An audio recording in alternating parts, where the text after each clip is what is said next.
সুন্দর একটা সরকার গঠন করা দরকার, একটা দায়িত্বশীল বিরোধী দল দরকার। এই পার্লামেন্টটা কিন্তু জমবে যদি পার্লামেন্ট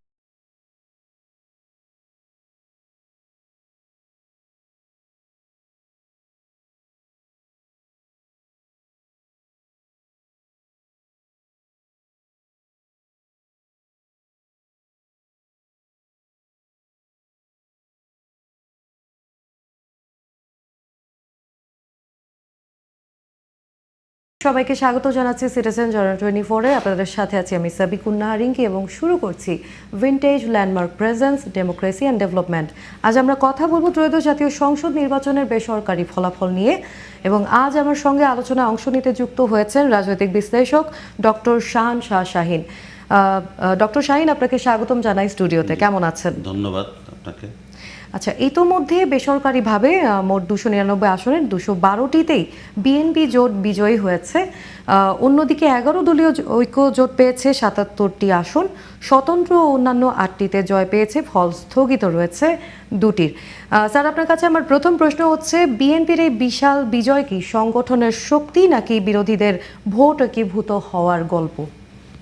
না, বিএনপি একটি বড় সংগঠন, সংগঠনের শক্তি তো অবশ্যই আছে নিঃসন্দেহে। পাশাপাশি বিএনপি অনেকবার দেশ পরিচালনা করে আসছে, তাদের অভিজ্ঞতা রয়েছে এবং তাদের অনেক ভালো ক্যান্ডিডেটও ছিল। আর আপনি যেটা বলেছেন, সংগঠনের পাশাপাশি কিছু অনুষঙ্গ কাজ করেছে। যেমন বিএনপির এবার নতুন যে স্লোগান ছিল, সবার আগে বাংলাদেশ, এই যে একটা জাতীয়তাবাদী চেতনাকে মানুষকে কাজে লাগানো, যেমন দিল্লি নয়, পিন্ডি নয়, সবার আগে বাংলাদেশ। তারেক রহমানের এই যে স্লোগানটা, এটা কিন্তু মানুষকে একটা উদ্বুদ্ধ করেছে যে নিজের দেশকে বড় করে তোলা, এটা একটা বড় ব্যাপার। পাশাপাশি ইসলামী মূল্যবোধ বিএনপি ধারণ করে এবং অন্যান্য ধর্মের প্রতি কিন্তু একটা সম্মানবোধ বিএনপি সামনে নিয়ে আসছে। সেখানেও দেখা গেল সকল শ্রেণী, সকল পেশা, সকল ধর্মের প্রতি একটা সম্মান ছিল। পাশাপাশি মুক্তিযুদ্ধকে কিন্তু বিএনপি সবসময় ঊর্ধ্বে তুলে ধরেছে, মুক্তিযুদ্ধের চেতনাটাকে, এবং জুলাই অভ্যুত্থানকেও কিন্তু সামনে নিয়ে আসছে। এবং জুলাই অভ্যুত্থানে যারা সক্রিয় ভূমিকা রেখেছে তাদেরকে তাদের জোটে এনে তাদেরকে মনোনয়ন দিয়েছে। এবং সবচেয়ে বেশি দেখেছেন আপনার প্রচারণার মধ্যে তারেক রহমান সাহেবের যে রাজনৈতিক শিষ্টাচার, এটা মানুষকে কিন্তু বাংলাদেশের মধ্যবিত্ত শিক্ষিত শ্রেণীকে কিন্তু আকর্ষণ করেছে। এটা একটা কিন্তু বড় কাজ হয়েছে, কারণ মানুষ কিন্তু অন্যকে গালাগালি দেওয়াটা পছন্দ করে না। আরেকটা হলো রাষ্ট্রপতি জিয়াউর রহমানের যে অবদান, মুক্তিযুদ্ধ থেকে শুরু করে বাংলাদেশে বহুদলীয় গণতন্ত্র প্রতিষ্ঠা করা এবং দেশকে এগিয়ে নিয়ে যাওয়া, এই বিষয়গুলো কিন্তু মানুষ কিন্তু কখনো অনেকেই ভুলে নাই। এবং বেগম জিয়ার যে বাংলাদেশের ডেমোক্রেসিকে এরশাদ সাহেবের আন্ডার থেকে পুনরুদ্ধার করে আবার একটা দেশে গণতান্ত্রিক ধারা ফিরিয়ে আনা, এই ক্ষেত্রে বেগম জিয়ার যে আপসীন মনোভাব 1982 থেকে 90, প্রায় 9 বছর উনি একদম দৃঢ় প্রতিজ্ঞভাবে একটা দলকে নেতৃত্ব দিয়েছেন। উনি একটা ঘোষণা দিয়েছিলেন যে স্বৈরাচারী এরশাদের অধীনে কোনো নির্বাচনে যাব না, এবং শেষ পর্যন্ত উনিই কিন্তু জয়ী হয়েছেন এবং 91 কিন্তু উনি সরকার গঠন করেছেন।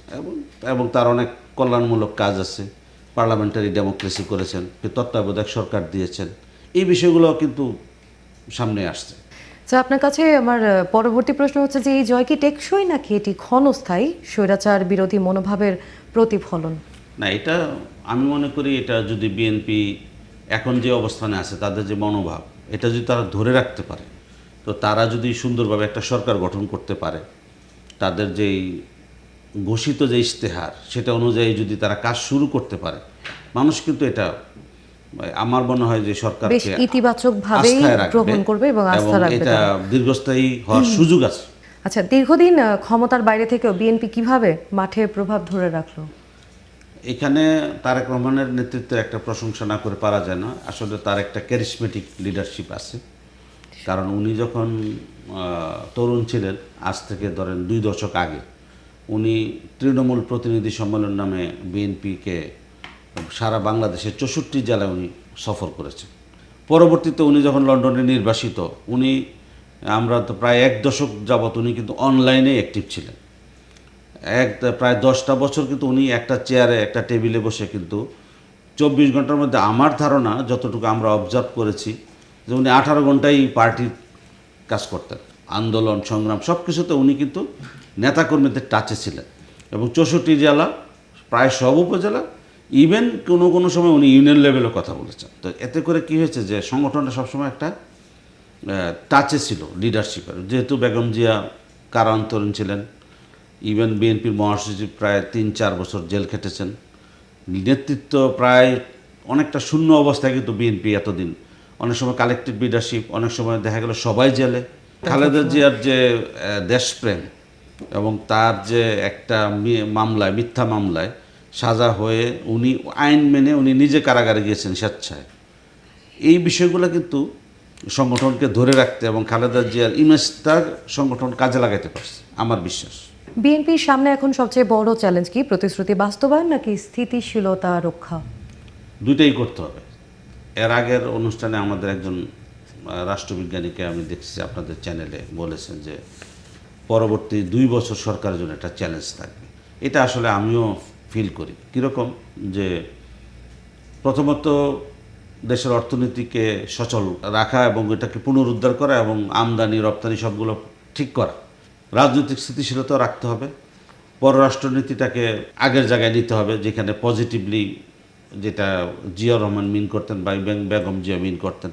ডক্টর শাহীন, ত্রয়োদশ জাতীয় সংসদ নির্বাচনের বেসরকারি ফলাফলের প্রসঙ্গে যদি বলি যে প্রশাসন নির্বাচন ব্যবস্থার নিরপেক্ষতা না থাকলে কি এমন ফল সম্ভব হতো? হ্যাঁ, প্রশাসনকে অবশ্যই ধন্যবাদ দেওয়া যায়, কোনো সহিংসতা বড় রকম লক্ষ্য করা যায় না এবং হতাহতের ঘটনা ঘটে না। নির্বাচনের দিন একেবারেই ক্যাজুয়ালিটি নেই। এটা বাংলাদেশের মতো একটা দেশে অনেক, মানে আমি মনে করি অনেক সুন্দর একটা নির্বাচন হয়েছে। এখানে সশস্ত্র বাহিনী, সকল বাহিনী, সকল সংস্থা, পুলিশ প্রশাসন, সিভিল প্রশাসন এবং মিলিটারি প্রশাসন সবার একটা হেল্প ছিল এবং সরকারের আন্তরিকতা ছিল। সংসদীয় গণতন্ত্রের ক্ষেত্রে এই নির্বাচনকে আপনি কিভাবে মূল্যায়ন করেন?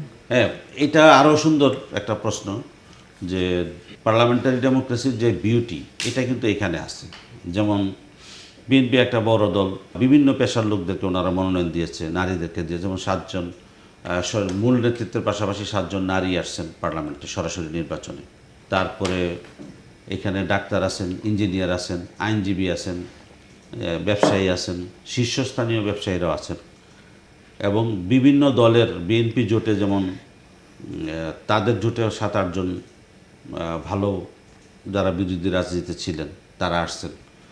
তো এটা যেমন 2026 নির্বাচন, এটার সাথে একটা জিনিস লক্ষ্য করা যায় যে 1979 সালে রাষ্ট্রপতি জিয়া রহমানের পার্লামেন্টে বিএনপি কিন্তু 260টি আসন পেয়েছিল, 207।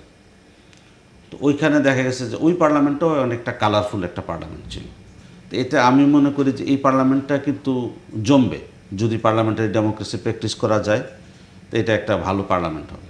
সম্প্রতি একটি বিষয় সম্পর্কে জানা গেছে যেটি ছিল ফ্যামিলি কার্ড, এবং এই ফ্যামিলি কার্ড প্রদানের বিষয়টি যদি একটু বিস্তারিত বলতেন। কল্যাণ রাষ্ট্র যদি আপনি গঠন করতে চান, সেক্ষেত্রে আপনার দেশের কোনো নাগরিক পুরো মাস হয়তো সে চলতে পারছে না বা তারা খাদ্য কিনতে পারতেছে না টাকার অভাবে, এরকম একটা দেশ আসলে আমরা কামনা করি না। সেক্ষেত্রে আমার মনে হয় এটা ওনার খুব একটা ইফেক্টিভ একটা বিষয়। যেমন একটা ফ্যামিলিকে যদি 2-2.5 হাজার বা 3,000 টাকা এরকম একটা সাপোর্ট দেওয়া যায় মান্থলি, যারা নিম্ন আয়ের পরিবার, তার হয়তো দেখা গেলো 1 সপ্তাহের একটা চাল ডাল তেল লবণ এরকম একটা সাপোর্ট দেওয়া গেল। সেক্ষেত্রে আমি মনে করি যদি কখনও কোনো শ্রমিকরা কর্মহীন হয়ে যায় বা নিম্ন আয়ের লোকদের যাদের ছেলেমেয়েদের পড়াশোনা, এবং উনি কিন্তু ফ্যামিলি কার্ডটা দিবেন নারীদেরকে। তো এটার কারণে যেটা হয়েছে, যদি এটা উনি করতে পারেন, এটা বিএনপিকে এবং ওনার সরকারকে এগিয়ে নিয়ে যাবে এবং এটা মানুষ আস্থায় কিন্তু নিয়েছে এবং আমার বিশ্বাস এটা ওনারা করতে পারবেন। এটা তেমন কিছু না যদি একটা গভর্নমেন্ট পলিসি নির্ধারণ করে। স্যার, এই ত্রয়োদশ জাতীয় সংসদ নির্বাচনের ফলাফল কি ভবিষ্যতে রাজনীতির ভাষা ও আচরণ বদলে দেবে? আপনি কি মনে করছেন?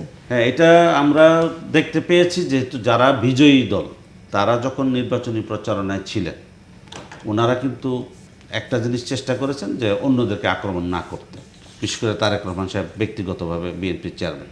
এটা অন্যরা যদি এটা ফলো করে আর উনি যদি এটা ধরে রাখতে পারেন, ওনার দলের নেতৃবৃন্দ যদি এটাকে ধরে রাখতে পারেন, এটা রাজনীতির শিষ্টাচার, ভাষা এবং আচরণ এটা একটা ইতিবাচক দিকে যাবে। এবং আমি মনে করি একটা দেশকে এগিয়ে নিয়ে যেতে গেলে কাদা ছোড়াছুড়ি বন্ধ করে সবসময় ইতিবাচকভাবে আগাতে হবে। কারণ আমাদের অলরেডি আমরা স্বাধীনতার 54 বছর পার করে ফেলেছি, 55 বছর। এখনও যদি আমরা একটা দেশকে ডেমোক্রেসি এবং একটা লিবারেল একটা পথে নিয়ে যেতে না পারি, সহনশীল মনোভাব না থাকে, তাহলে আমরা আর কবে উন্নতি করব? তারেক রহমানের নেতৃত্ব এবং ভবিষ্যৎ সরকার সম্পর্কে আপনার আশাবাদ কতটুকু? আমরা যেহেতু দেখতে পাচ্ছি যে শুরুটা ভালো, যেমন ওনার 25শে ডিসেম্বর উনি দেশে আসলেন, 12ই ফেব্রুয়ারিতে কিন্তু উনি প্রধানমন্ত্রী হওয়ার দ্বার প্রান্তে। তো যেটা বলা যায়, তিনি আসলেন, দেখলেন এবং জয় করলেন। তো এখানে আমরা ওইভাবে না বলে তিনি আসলেন, দায়িত্ব বাংলাদেশ নিলেন চষে বেড়ালেন এবং জয় করলেন, জয় বিষয়টা করলেন। এরকম। তো আমি মনে করি উনি অত্যন্ত একজন পরিশ্রমী এবং ক্যারিসমেটিক লিডারশিপ, যেটা এটা ওনার মধ্যে আছে। আর উনিও কিন্তু বাংলাদেশে একজন সৌভাগ্যবান ব্যক্তি, কারণ মা প্রধানমন্ত্রী, বাবা রাষ্ট্রপতি ছিলেন, সেনাপ্রধান ছিলেন, মা 3বার প্রাইম মিনিস্টার ছিলেন। উনি অনেক ভালো কিছু দেখেছেন। এইটা যদি উনি কাজে লাগাইতে পারেন, বাবা মার ফ্ল্যাগটা যদি ক্যারি করতে পারেন, এবং ওনার যে এখনকার যে ধারাটা আমরা দেখতে পাচ্ছি, যে ওনার যে দায়িত্ববোধের জায়গা থেকে ওনার যে সংযত আচরণ এবং ওনার যে ফিউচার প্ল্যান, যেটা বলছে উনি, আই হ্যাভ এ প্ল্যান। আমি এটাই বলতে চাচ্ছিলাম যে তিনি এমন একটা কথা বলেছিলেন যে I have a plan. I have a plan, we have a plan, দুইটাই have a বলেছেন, plan. দুইটা শব্দে উনি বলেছেন। এটা যদি উনি ওনার যেই 31 দফা, যেটা 2023 সালেই দিয়েছিলেন, পরবর্তীতে আবার নতুন করে যে ইশতেহার দিলেন বিএনপির, এই বিষয়গুলো যদি উনি সামনে নিয়ে, আমি মনে করি ওনার টেবিলে থাকতে হবে, ওনার মন্ত্রী পরিষদের টেবিলেও যদি থাকে, সবাই যদি মাথায় নেয় যে বাংলাদেশের মানুষ তাদেরকে আস্থায় নিয়েছে, এটা বোঝায় যে ওই মানুষটা তার কাছে এক্সপেক্ট করে যে সে এবং যেন তার ভালো কাছে বিহেভ অনেকগুলো করে। প্রত্যাশার প্রত্যাশার দরজা আসলে সমষ্টি। আমরা খুলে দিচ্ছি আমি বা মনে করি প্রত্যাশা যদি রাখছি। যেই কয় কোটি ভোট পেয়েছে বিএনপি, এটা হলো ওই অত কোটি লোকের প্রত্যাশা বিএনপির উপরে। একটা স্থিতিশীল পরিবেশ করে উনি যদি আগাইতে পারেন, সুন্দর একটা সরকার গঠন করা দরকার, একটা দায়িত্বশীল বিরোধী দল দরকার। এটা হলে আমার মনে হয় সরকার, মানে আমি আশাবাদী। তরুণ ভোটাররা এবার গেম চেঞ্জার হয়েছে, এমনটা আমরা শুনেছি। কিছু ক্ষেত্রে এমনটা বলা হচ্ছিল যে কোন ইস্যুতে তারা সবচেয়ে বেশি প্রভাবিত হচ্ছে বলে আপনি মনে করছেন? তরুণ সমাজ কিন্তু কিছু বিষয় খেয়াল করছে, যেমন তরুণ সমাজ কিন্তু কথা বলতে চায়, কথা শোনাইতে চায়, অথবা তারা শুনতে চায়, অথবা তারা প্রশ্নের উত্তর চায়। তো এটা মনে হয় তারেক রহমান সাহেব তার নির্বাচনী সফরে গিয়ে এবং বিভিন্ন সময় উনি কিন্তু বেশ কয়েকটা সেমিনার এবং সিম্পোজিয়াম মিটিং তরুণ সমাজের সাথে আলাদাভাবে করেছেন। উনি ধরতে পেরেছেন যে তরুণ সমাজকে ওনার কোনো একটা মেসেজ দেওয়া দরকার। দেখা গেল চট্টগ্রামে গিয়ে উনি মিটিং করেছেন, ঢাকায় মিটিং করেছেন, তরুণদের সাথে আলাদা মিটিং করে ওনাদের কথা শুনে উত্তর এবং প্রশ্ন নিয়ে উনি কিন্তু কিছু মেসেজ দিয়েছেন যে উনি কী করতেছেন তরুণদের প্রতি। আমার ধারণা তরুণ সমাজ ওনার প্রতি আস্থা রেখেছেন, অথবা ম্যাক্সিমাম তরুণ সমাজের ভোটটা উনি পেয়েছেন। তার যেহেতু একটা প্ল্যান আছে, সে কিছু একটা করবে ইনশাআল্লাহ, আমরা এমনটাই আশা রাখছি। ডক্টর শাহিন, আমরা একেবারে শেষ প্রান্তে চলে এসেছি। আপনাকে অসংখ্য ধন্যবাদ আমাদের স্টুডিওতে আসার জন্য। দর্শকদের জন্য কিছু বলতে চাইবেন কি? আপনাকেও ধন্যবাদ। আমরা আশাবাদী যে একটি উদার গণতান্ত্রিক একটি সংসদীয় ব্যবস্থা বাংলাদেশে চালু হবে এবং মানুষ তার কথা বলার সুযোগ পাবে, এবং কেউ যেন অভুক্ত না থাকে, এবং বাংলাদেশের সবাই যেন মাথা গোঁজার একটা ঠাঁই পায়, এরকম একটি ব্যবস্থা যেন সরকার করে। সবাইকে ধন্যবাদ। আসসালামু আলাইকুম। দর্শক, এই ছিল vintage landmark presence democracy and ডেভেলপমেন্টের আজকের আলোচনা বিশ্লেষণ। সবাইকে অসংখ্য ধন্যবাদ সাথে থাকার জন্য, এবং দেশ বিদেশের সকল নিউজ আপডেট পেতে যুক্ত থাকুন সিটিজেন চ্যানেল 24 এর সাথে।